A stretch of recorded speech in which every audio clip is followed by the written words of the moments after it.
سر، گزشتہ روز chief justice نے بڑے واضح انداز میں کہا کہ 90 روز آئین کے اندر ہیں، یہ کسی کی چوائس نہیں ہے بلکہ یہ آئین کی بات ہے اور اس پر عمل درآمد کرانا ہمارا فرض ہے۔ دوسری طرف گورنمنٹ کسی صورت الیکشن کرانے کے لیے، امپلیمنٹ کرانے کے لیے فیصلہ تیار نہیں ہے، تو اس کے کیا کانسیکوینسز دیکھ رہے ہیں سر آپ؟ دیکھیے، یہ 90 دن کا معاملہ جو ہے یہ تو آئین میں لکھا ہوا ہے، یہ آج سے نہیں، یہ 1973 میں جب سے آئین بنایا تب سے لکھا ہوا ہے۔ لیکن اب یہ اس پہ عمل کرانا یہ سپریم کورٹ کا کام نہیں ہے، یہ عمل کرانا اس پر گورنمنٹ کا کام ہے اور الیکشن کمشنر کا کام۔ اور جب کوئی ڈیزالو ہوتی ہے اسمبلی تو اس کو 90 دن کے اندر الیکشن کروانا ہے۔ اگر وہ الیکشن نہیں ہوتے کسی وجہ سے تو پھر جو اگریوڈ پارٹی ہوتی ہیں، یعنی جو پارٹیز، پولیٹیکل پارٹیز ہوتی ہیں، وہ سپریم کورٹ کے پاس جا سکتی ہیں اور کہہ سکتی ہیں کہ دیکھیے جی 90 دن میں الیکشن نہیں کروایا، پھر کورٹ اس پہ ایکشن لے سکتی ہے۔ لیکن سپریم کورٹ کوئی اوور سیئر نہیں ہے کہ وہ جتنے آئین میں چیزیں لکھی ہیں اس کو نافذ کرنے کے لیے اوور سیئر نہیں ہے وہ سپریم کورٹ۔ سپریم کورٹ صرف اسی وقت ایکشن میں آتی ہے جبکہ اس کے پاس کوئی کمپلینٹ یا کوئی پٹیشن جاتی ہے۔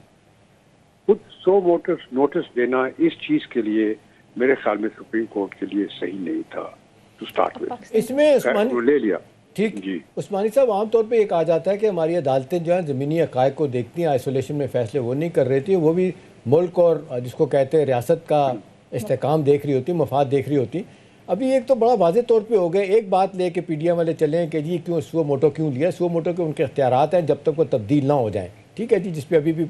بل آگے جائے گا۔ تو میرا سوال آپ سے کہ جی ان نیسیسریلی یہ اس بات کو پکڑ لینا کہ جی یہ کیوں فیصلہ کیا انہوں نے اپنے طور پہ، کیوں سو موٹو لیا، اور دوسرا عثمانی صاحب یہ 3 اور 4 کی بحث جو چھیڑ دی گئی ہے، یا ہمارے ناظرین کو سمجھائیں یہ 4-3 کا فیصلہ کوئی باقاعدہ کسی عدالت میں ہوا تھا؟ سب لوگوں نے اپنے جو ڈیسینٹ کرنے والے بندے تھے جو ریکیوز جنہوں نے کیا تھا انہوں نے اختلافی نوٹ دیے تھے، کوئی عدالتی فیصلہ تو نہیں تھا ایز سچ، اس لیے اس کو کیوں بڑھایا جا رہا ہے آپ کے خیال میں؟ جی دیکھیے، یہاں پہ پوائنٹ یہ ہے کہ میں نے آپ سے جو عرض کی وہ یہ کہ دیکھیے سپریم کورٹ کو اس میں پڑھنا ہی نہیں چاہیے تھا شروع سے، لیکن اب پڑھ گئی سپریم کورٹ اس میں، اب انہوں نے فیصلہ دے دیا۔ اب فیصلہ دے دیا تو نیچرلی جو سپریم کورٹ کا فیصلہ ہے وہ تو ایک حتمی فیصلہ ہوتا ہے نا، جس پہ کہ عمل کرنا لازمی ہے